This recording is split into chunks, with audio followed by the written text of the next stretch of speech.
జగన్ హయాంలో తిరుపతి లడ్డూను కల్తీ చేశారని ఆ పాపం జగన్ అండ్ కోదేనని టీడీపీ దేవస్థానం సభ్యులు జగంపేట ఎమ్మెల్యే జ్యోతుల నెహ్రూ ధ్వజమెత్తారు. కాకినాడలో జిల్లా తెలుగుదేశం పార్టీ కార్యాలయంలో ఏర్పాటు చేసిన మీడియా సమావేశంలో ఆయన మాట్లాడుతూ కోట్లాది మంది భక్తులు ఆరాధించే తిరుపతి లడ్డూ తయారీకి కల్తీ నెయ్యి వాడారని సిట్ నివేదిక ఇచ్చిందని ప్రస్తావించారు. కెమికల్స్ ఉపయోగించి లడ్డూ తయారు చేశారని ఆరోపించారు. పాలే లేని కల్తీ నెయ్యిని సృష్టించారన్నారు. గత ప్రభుత్వం 240 కోట్ల అవినీతి చేసినట్లు సిట్ నివేదిక ఇవ్వడం జరిగిందన్నారు. 30 మందిని దోషులుగా గుర్తించడం జరిగిందని, గత ప్రభుత్వంలో కల్తీ నెయ్యితో తయారు చేసిన 20 కోట్ల లడ్డూలను భక్తులకు పంపిణీ చేయడం జరిగిందని తెలిపారు. తిరుమల శ్రీవారి ప్రసాదమైన లడ్డూ తయారీలో ఉపయోగించిన కల్తీ నెయ్యి కేసులో సీబీఐ ఆధ్వర్యంలోని సిట్ ఇటీవల తుది ఛార్జ్ షీట్ను దాఖలు చేయడం జరిగిందన్నారు. ఈ ఛార్జ్ షీట్లో 36 మందిని నిందితులుగా చేర్చిందని, వీరిలో 12 మంది టీటీడీ ఉద్యోగులు కూడా ఉన్నారని ఆయన తెలిపారు. 2019 నుంచి 2024 వరకు 235 కోట్ల విలువైన 60 లక్షల కిలోల కల్తీ నెయ్యిని తిరుమల శ్రీవారి లడ్డూ తయారీకి ఉపయోగించారని ఆరోపించారు.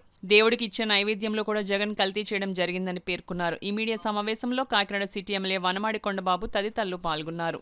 అన్ని విషయాలు నెహ్రూ గారు చెప్పే ఉంటారు, ఎందుకంటే అందులో ఇప్పుడు టీటీడీ బోర్డు మెంబర్గా పనిచేస్తున్నారు. ఆయన పనిచేసే విధానంలో అక్కడ ఏదైనా తప్పు జరిగితే ఎత్తి చూపుతున్నారు కూడా. ఇప్పుడు కూడా మా టైంలో కూడా ఏదైనా తప్పు జరిగితే ఇది పొరపాటు సరిచేయండి అని కూడా చెప్తున్నారు. చూసారు లేదు మీరు?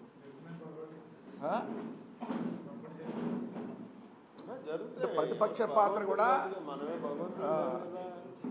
ఈ రోజున ఏదైతే తిరుపతి ప్రసాదం కల్తీ నెయ్యితో తయారు చేస్తున్నారు లడ్లు అని చెప్పి ప్రతిపక్షంలో ఉన్నప్పటి నుంచి కూడా చెప్పుకుంటూ వస్తున్నాం. ఆ రోజు చెప్పినప్పుడు కూడా ఆ రోజున వాళ్ళు సరి చేసుకోలేదు, పట్టించుకోలేదు. సుమారు వాళ్ళ ప్రభుత్వం వచ్చిన తర్వాత 20 కోట్ల లడ్లు తయారు చేసి పంపించారు చెప్పాలంటే లెక్కల ప్రకారంగా. ఆ 20 కోట్ల లడ్లు చూస్తే ఈరోజు సిట్టు దర్యాప్తులో తేటతలమైంది, మీ అందరికీ తెలుసు. ఈ రోజున ఆ లడ్డు కూడా నెయ్యి లేకుండా రసాయనాలతో, పామాయిల్ రసాయనాలతో తయారు చేస్తారండి. ఎంత ప్రమాదం అంటే చాలామంది ఆ లడ్డు తినే వాళ్ళకి చాలా హెల్త్ ప్రాబ్లమ్స్ కూడా వచ్చి ఉంటాయి, వాళ్ళకే తెలియదు. తిరుపతి ప్రసాదం అంటే చాలామంది తిరుపతి వెళ్ళిన వాళ్ళు కూడా లడ్డు ఇస్తే తిరుపతి దర్శనం చేసుకున్నంత భాగ్యంగా తింటారు. అలాంటి దానిలో ప్రసాదంలో కూడా కల్తీ చేసి డబ్బులు సంపాదించిన ఆలోచన కలిగిందంటే ఎంత దుర్మార్గులో చూడండి. ఆ 20 కోట్ల లడ్డును అమ్మిన ప్రకారంగా చూసుకుంటే 251 కోట్లు క్షామ్ చేశారండి వైసీపీ ప్రభుత్వంలో, వైసీపీ నాయకులు. 250 కోట్లు చూడండి. ఆఖరికాలు ఏదైతే ఈరోజు ప్రభుత్వ పరంగా మందు అమ్మారో, లిక్కర్ అమ్మారో, లిక్కర్ కూడా కల్తీ లిక్కర్ అమ్మారు. అప్పుడు అనారోగ్యం పాలయ్యారు ప్రజలు. ఎంతోమంది ఆ మందు తాగిన వాళ్ళందరూ కిడ్నీ ప్రాబ్లమ్స్, లివర్ ప్రాబ్లమ్స్, అనేక ప్రాబ్లమ్స్ వచ్చాయని చెప్పి ప్రజలే చెప్పేవారు. ఈ మందు తాగి ఇలాగ అయిపోయని చెప్పి రోడ్డుపైకి వచ్చి చెప్పారు. రోడ్డుపైకి వచ్చి చెప్తే కేసులు పెట్టారు వాళ్ళందరి మీద. అలాంటిది తిరుపతి ప్రసాదంలో కూడా కల్తీ చేశారంటే ఎంత దుర్మార్గంలో చూడండి వీళ్ళు. ప్రజలు కూడా ఆలోచించాలి. ఈ రోజున ఎంత దుర్మార్గులకి 5 సంవత్సరాలు పరిపాలనిచ్చారో చూడండి, ఎలాంటి వ్యక్తులు పరిపాలనిచ్చారో చూడండి.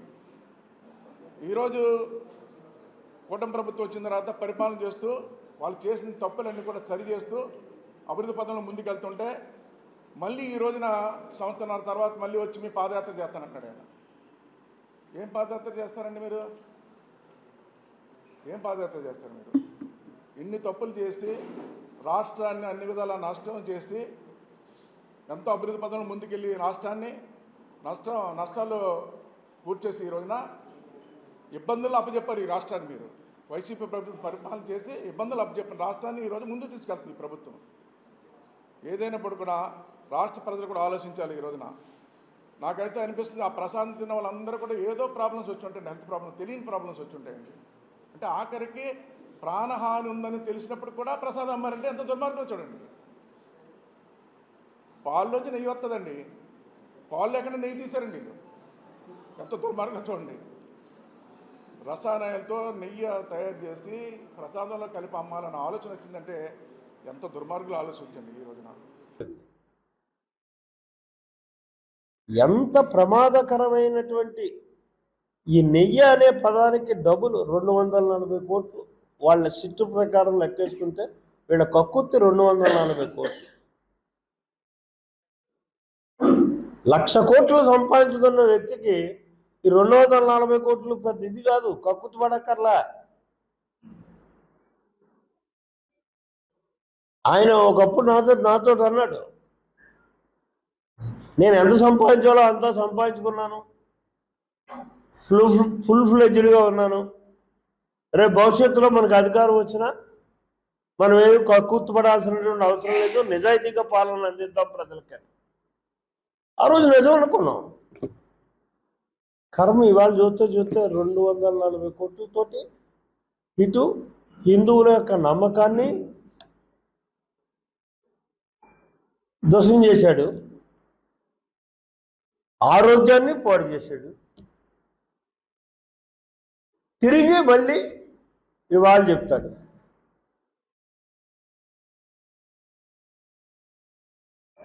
ప్రక్షాళన చేయాలంట తిరుపతి. అంటే ఏంటండి ప్రక్షాళన చేయడం అంటేనే? హిందూ సాంప్రదాయ ప్రకారం ఏదైనా ఒక భగవంతుడికి అనాదిగా మనం వస్తున్నటువంటి ఆచారం, ఆంధ్రప్రదేశ్ ముఖ్యమంత్రి కానీ ముఖ్యమంత్రి ఒక తిరుపతి దేవస్థానం గురించి మనం మాట్లాడుకోవాల్సి వచ్చినా, ఉన్న దేవస్థానాలకైనా సరే ముఖ్యమంత్రి, దేవాదాయ శాఖ మంత్రి వీళ్ళిద్దరూ లేకపోతే ఎవరో గ్రూప్ ఆఫ్ మినిస్టర్స్ ఆ దేవాలయానికి వెళ్ళి ఆ ఉత్సవం జరిగేటటువంటి సందర్భంలో వస్త్రాలు సమర్పిస్తారు. ఆ సమర్పించేది ఎలా సమర్పిస్తారండి?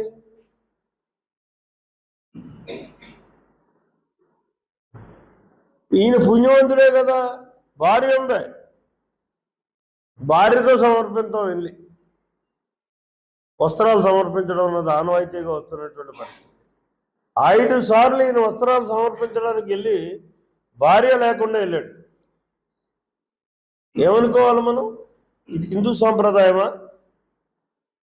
అందుకు తిరుపతి అపవిత్రం అయిపోయిందా? అప్పుడు అపవిత్రం కాదా? ఇప్పుడు భార్యతో వెళ్ళి, భార్యాభర్తలు అందరూ వెళ్ళి అక్కడ బోర్డును పరిరక్షించుకుంటూ, ఆ దేవుణ్ణి సంరక్షించుకుంటూ, సేవించుకుంటూ చక్కగా పాలన అందిస్తున్నటువంటి మా వల్ల అపవిత్రం అయిపోయిందండి. ఇది అపవిత్రం అంటే ఆయన దృష్టిలో. మరి హిందూ మతం అంటే ఏంటో కూడా అర్థం కానటువంటి పరిస్థితి, హిందూ సంస్కృతి ఏంటో తెలియనటువంటి విధానంలో అతను ఉన్నాడని నేను భావిస్తున్నాను.